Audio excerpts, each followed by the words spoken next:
Setelah sebuah video yang beredar di media sosial memuat kesaksian warga Cilincing, Jakarta Utara yang mengaku didata oleh Babinsa usai kunjungan Prabowo Subianto.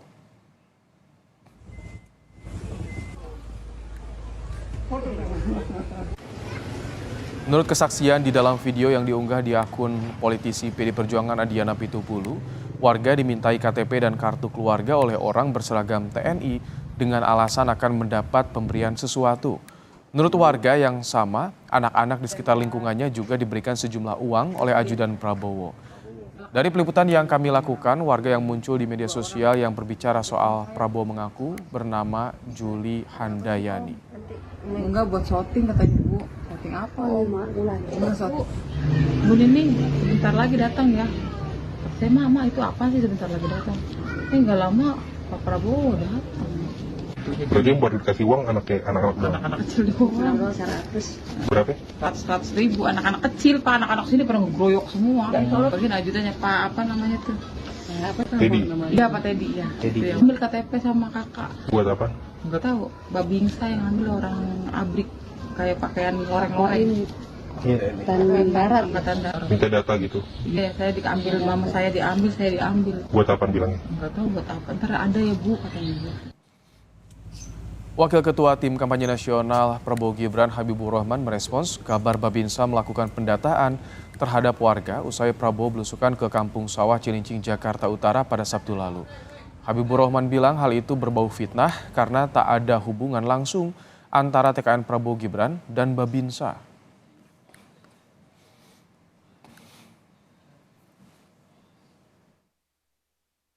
Ya, soal kunjungan Pak Prabowo ke Cilincing, ya kami nggak ngerti ada yang menuduh bahwa Babinsa melakukan pendataan. Yang jelas tidak ada hubungan kami dengan Babinsa ya. Pak Prabowo ya tidak bisa memerintahkan Babinsa untuk melakukan pendataan. Ya. Jadi hal tersebut sepertinya fitnah ya. Kunjungan tersebut adalah kunjungan Pak Prabowo ke masyarakat, hal yang biasa dilakukan oleh seorang pemimpin. Terkait belusukan Prabowo di Cilincing, Jakarta Utara, Tim Pemenangan Nasional Ganjar Mahfud menyebut ada dugaan unsur intimidasi dan ketidaknetralan aparat. Ciko Hakim menyebut hal itu berdasar keterangan warga, ada aparat meminta fotokopi KTP dan kartu keluarga dan bagi-bagi uang untuk sejumlah anak. Ibu. Beberapa catatan dan terjadi beberapa unsur yang kita bisa sebut sebagai intimidasi dan ketidaknetralan aparat.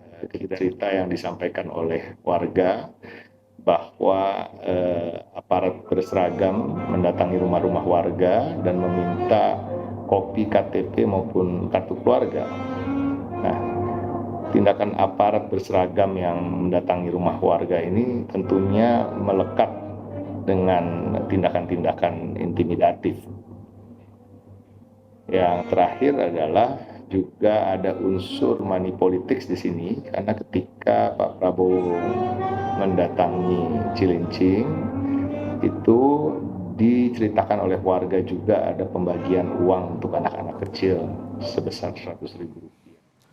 Kapuspen TNI Brigjen Nugraha Gumilar menyebut pendataan warga Cilincing oleh Babinsa untuk kebutuhan bedah rumah oleh Universitas Pertahanan. Menurut Gumilar, TNI tidak ingin terjebak politik praktis dan tidak berpolitik sama sekali. Pengambilan KTP dan KK oleh Babinsa dalam rangka pendataan rumah warga yang akan dibedah oleh Unhan Kemhan RI sebagai bentuk kegiatan Tridharma perguruan tinggi atau pengabdian kepada masyarakat. Kata Kapuspen Brigjen Nugraha Gumilar dalam keterangan tertulisnya, saudara.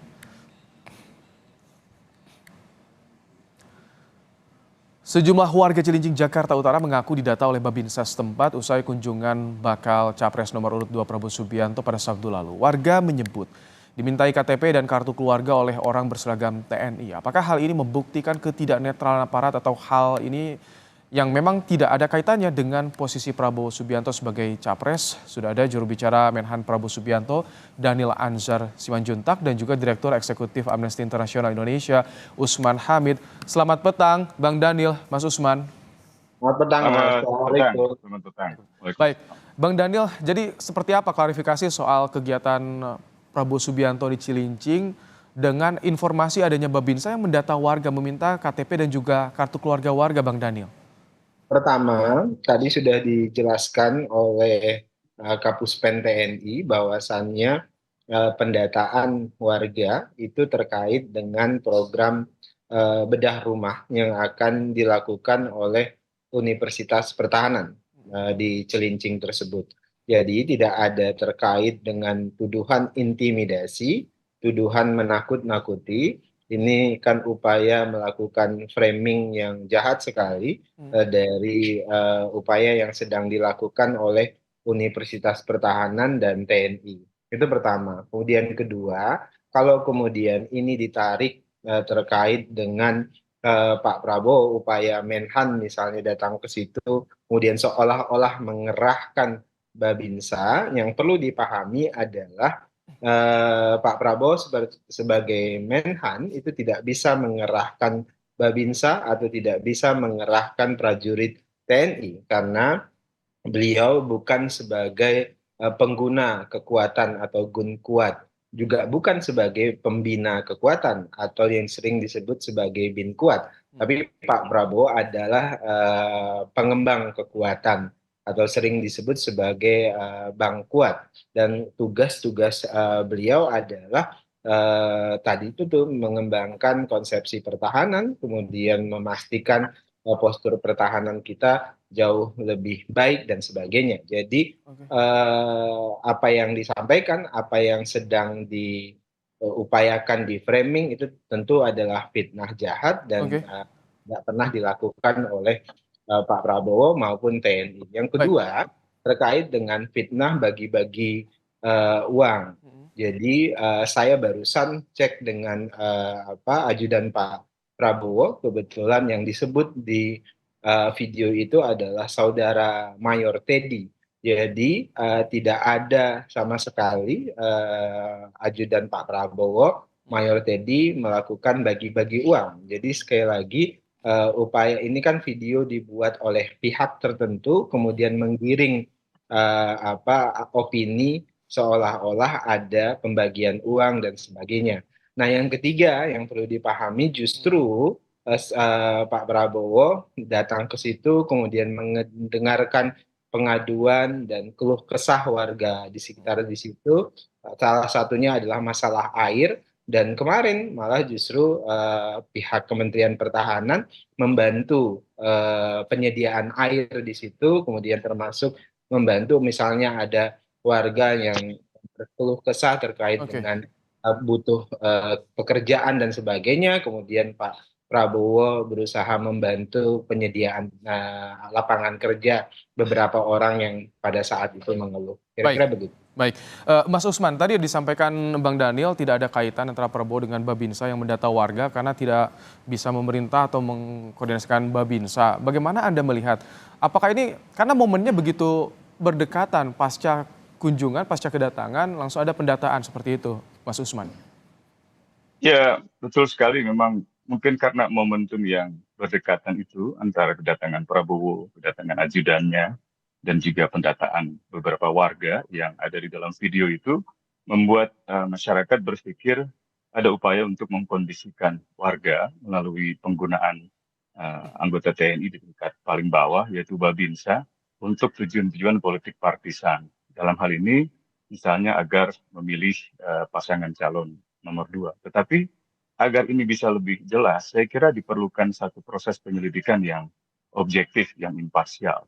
Keterangan dari pihak pelapor, keterangan dari pihak pengadu atau pengguna media sosial, termasuk keterangan dari 02, misalnya dari tim pemenangan Capres nomor 2, itu hanya bahan-bahan keterangan awal untuk kemudian diperiksa lebih jauh, dicek, di-recheck, di-cross-check, agar ditemukan kebenarannya. Yang kedua, sebenarnya kalau kita dengarkan keterangan dari Kapuspen TNI, ada semacam pernyataan yang tersirat maupun tersurat menyatakan mengakui bahwa memang ada pendataan itu, tetapi tidak diakui tujuannya untuk kepentingan kunjungan Prabowo sebagai calon presiden, melainkan tujuannya untuk misalnya bedah rumah, atau tadi Bung Daniel mengatakan urusannya dengan bantuan air, urusannya dengan tenaga atau penyediaan lapangan pekerjaan Hmm. yang sebenarnya tidak ada urusannya dengan portofolio Kementerian Pertahanan. Mungkin sumber masalahnya di sini soal konflik kepentingan. Oke. Seharusnya menteri-menteri yang katakanlah mencalonkan diri di dalam kontestasi Pilpres mengundurkan diri terlebih dahulu sehingga tidak ada benturan antara kepentingannya sebagai kontestan pemilu dengan kepentingannya sebagai katakanlah pejabat negara atau pejabat pemerintah dalam hal ini posisi menteri begitu. Oke, baik. Jadi yang jadi pertanyaan, seperti apa kapasitas Prabowo Subianto ketika berkunjung ke Cilincing, apakah sebagai Menhan atau sebagai Capres? Dan juga bagaimana dari tim 02, apakah sudah lapor ke Bawaslu soal jika betul ada tudingan fitnah ini? Tapi nanti kita akan bahas, Bang Daniel, Mas Usman, usai jeda, tetap bersama kami di Kompas Petang. Saudara, warga Cilincing yang didatangi Prabowo pada 30 Desember lalu merasa kaget dan senang saat dikunjungi Prabowo. Dirinya merasa terkejut karena Prabowo mengenal nama suaminya. Apa saya semalam katanya gitu, kata suami saya, Allah Pak katanya. Terus Pak Prabowo tuh kenal sama suami saya. Kenal Pak Yadi katanya. Pak Yadi kenal saya dari mana? Atau orang justru balik tanya aturan Pak Prabowo saya kan tahu dari Pak Prabowo kan dari TV. Kalau bapak suami saya kan orang biasa. Apa sih Pak, orang biasa ya kan. Tiba-tiba Pak Yadi katanya gitu. Iya, anak-anak kecil yang dikasih katanya. Buat tahun baruan katanya dikasih anak-anak pada baris. Udah langsung pada pergi. Udah Pak Prabowo langsung pergi habis ajudannya ngasih cepet-cepet tuh sama anak-anak kecil, anak pantaran anak-anak saya segini, seelang pada dapat semua, pada dapat. Ini Mama Anti juga anaknya dicium, sempat dicium sama Pak Haji tuh, Pak Haji Pak Prabowo dicium, kasih uang cepet sama ajudannya. Udah gitu doang, kasih anak-anak doang. Melanjutkan diskusi soal polemik Babinsa yang mendata warga usai kunjungan Prabowo di Cilincing, Jakarta Utara, kita kembali bersama dengan Daniel Anzar Simanjuntak dan Usman Hamid. Bang Daniel, tadi kita simak bersama ada keterangan dari warga, katanya kaget, terkejut, senang juga. Anak-anaknya dikasih katanya uang, Bang Daniel, tadi disampaikan. Jadi saya ingin tegaskan, ini apakah kedatangannya sebagai Menhan atau sebagai Capres dulu nih Bang Daniel? Pak Prabowo datang ke situ sebagai Menhan, Menteri Pertahanan. Beliau melakukan kunjungan ke situ terkait dengan program air bersih. Kan Universitas Pertahanan itu melakukan tugas, salah satunya pengabdian terhadap masyarakat, itu memaksimalkan penyediaan air bersih. Sudah ada sekitar lebih dari 140 titik air bersih yang sudah disediakan oleh Universitas Pertahanan sebagai bentuk dari Tridharma perguruan tinggi, yaitu pengabdian terhadap masyarakat, termasuk riset terkait sebagai Menhan ya berarti ya. Kalau tadi yang kata ibu-ibu tadi bagi-bagi uang itu bagaimana Bang Daniel? Pak Prabowo ketika ketemu dengan anak-anak ya itu biasa begitu. Jadi biasanya beliau bicara dengan anak-anak, beliau bercanda, dan kemudian memberikan jajan anak-anak kecil-kecil begitu. Nah, yang kami sayangkan kan tadi dituduh seolah itu kan diarahkan ajudannya siapa, Teddy. Yang menyebutkan Teddy itu adalah orang yang sedang memvideokan itu. Dan seolah-olah Teddy melakukan money politik. Jadi memberikan uang ke orang-orang tertentu, itu yang di frame begitu. Tapi sejak awal Teddy menyatakan tidak pernah membagi-bagikan uang ke orang. Kalau ke anak-anak, ya itu diberikan memang biasa dilakukan oleh Pak Prabowo terhadap anak-anak yang beliau temui sebagai jajan dan sebagainya. Jadi kalau kemudian ada yang framing itu adalah money politik, itu yang kami sayangkan, dan di framing juga ada intimidasi, itu yang disayangkan. Tapi kalau soal Babinsa yang mendata itu di bawah Kemenhan atau inisiatif dari Babinsa sendiri koordinasinya? Itu kan Unhan, tadi saya sebutkan, itu tadi Puspen kan yang bisa mengerahkan itu adalah TNI. Nah, ada program Unhan penyediaan air bersih.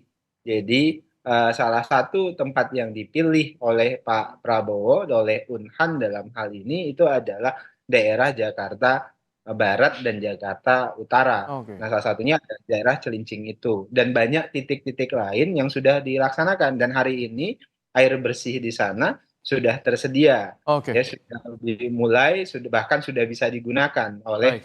masyarakat yang dikunjungi oleh Pak Prabowo Baik, tersebut. Mas Usman, ada penjelasan kunjungan sebagai Menhan. Nah ini yang menjadi persoalan bagaimana jadi membedakan antara sebagai Menhan dan juga sebagai paslon. Karena ini kan irisannya tentu akan menimbulkan polemik di kemudian hari nih Mas Usman. Persoalan seperti ini ketika netralitas TNI ini masih dipertanyakan misalkan Mas Usman. Iya, justru itu tadi di awal masalahnya, konflik kepentingan itu, benturan kepentingan antara seorang pejabat negara, pejabat pemerintah, pejabat kementerian, dengan orang yang sedang mencalonkan diri dalam kontestasi politik, dan kebetulan ketua umum partai. Dan tentu saja kita harus menyadari bahwa momen-momen hari-hari ini, pekan-pekan ini adalah momen-momen kampanye politik. Gitu. Dan sebenarnya masyarakat paham bahwa setiap kandidat pasti akan melakukan belusukan. Ya mirip-mirip seperti Jokowi dulu masuk ke gorong-gorong gitu untuk menimbulkan kesan bahwa ia adalah pro rakyat, membela rakyat kecil gitu, mendatangi rakyat kecil, menolong rakyat kecil, apapun alasannya, entah itu saluran air, air bersih atau lapangan pekerjaan atau hal-hal yang memang menurut survei dipandang sangat dibutuhkan oleh masyarakat gitu. Jadi alasan-alasan semacam itu sulit untuk menutupi fakta bahwa memang karena kampanye politik ini sedang berjalan, turunnya seorang calon presiden ke bawah, mau tidak mau tetap dikatakan sebagai kampanye politik. Gitu. Apapun penjelasannya, apakah ia mau mengatakan, apakah tadi Bung Daniel mengatakan, oh ini program Unhan tentang misalnya bantuan air bersih, kenapa tidak ada dinas tata air, misalnya suku dinas air, gitu. Pemerintah kota setempat, apakah dilibatkan atau tidak. Gitu. Itu pertanyaan-pertanyaan masyarakat secara sederhana bisa menguji kredibilitas dari bantahan itu, kredibilitas dari pernyataan yang mengatakan, oh ini tidak ada urusannya dengan misalnya kampanye politik. Atau katakanlah, ini tidak ada urusannya dengan Kementerian Pertahanan, karena Kementerian Pertahanan tidak bisa mengerahkan anggota TNI. Tapi sulit dipungkiri di tingkat bawah, jangankan yang masih aktif, seperti seorang mayor misalnya, bertemu dengan petugas Babinsa di tingkat bawah, seorang purnawirawan saja, apalagi dia pernah menjabat sebagai Danjen Kopassus, misalnya, pasti akan mendapatkan semacam perhatian. Kalau solusi dari Anda sederhananya seperti apa Mas Usman? Apakah harus betul-betul cuti? Udah lupakan, singkat saja Mas Usman. Ya mestinya cuti. Kan Pak Mahfud juga berkali-kali sebenarnya mengajukan cuti, tapi tidak cuti permanen. Mestinya semua kandidat agar ada objektivitas. Gitu. Jadi sekarang ini Bung Daniel punya versi, kemudian dari video itu ada versi sendiri. Kita berharap bahwa peristiwa ini tidak berulang dengan dilakukannya cuti oleh para kandidat itu. Yang kedua, proses pemeriksaan terhadap mana yang benar, di video itu yang benar, warga yang benar, atau pihak 01, 02, 03 yang benar, itu diperiksa lebih objektif oleh misalnya Bawaslu. Jadi Bawaslu saya kira harus ambil peran untuk memastikan kampanye ini berjalan secara sesuai hukum. Baik, Bang Daniel, bagaimana selanjutnya? Apakah ini dari Prabowo-nya misalkan di tim 02, akan membawa kasus ini ke Bawaslu atau seperti apa untuk bisa mengungkap secara terang benderang? Pertama, kami tentu menyayangkan pihak-pihak yang sengaja melakukan framing-framing jahat ya terkait dengan tugas-tugas Pak Prabowo di Cilincing itu. Seolah-olah ada intimidasi, kemudian seolah-olah ada money politik dan sebagainya. Dan faktanya itu tidak terjadi. Faktanya justru kita fokus pada upaya membantu masyarakat terutama terkait dengan program air bersih tadi. Di sisi lain juga tidak ada money politik sama sekali karena kita tidak bicara tentang kampanye Pak Prabowo di kesempatan tersebut. Nah jadi kami menyerahkan sepenuhnya tentu adalah pihak-pihak yang terkait dalam hal ini Bawaslu misalnya dan sebagainya. Dan itu mereka-nya melakukan fitnah, framing itu juga harus ditindak karena ini tentu merugikan Pak Prabowo di sisi lain, kemudian merugikan masyarakat yang sudah menelan informasi yang tidak benar. Baik, terima kasih Bang Daniel Anzar Simanjuntak, jurubicara Prabowo Subianto, dan juga Mas Usman Hamid, Direktur Eksekutif Amnesty International Indonesia, telah meluangkan waktu dalam program Kompas Petang sore hari ini. Sehat selalu, Bapak-Bapak. Waalaikumsalam. Waalaikumsalam.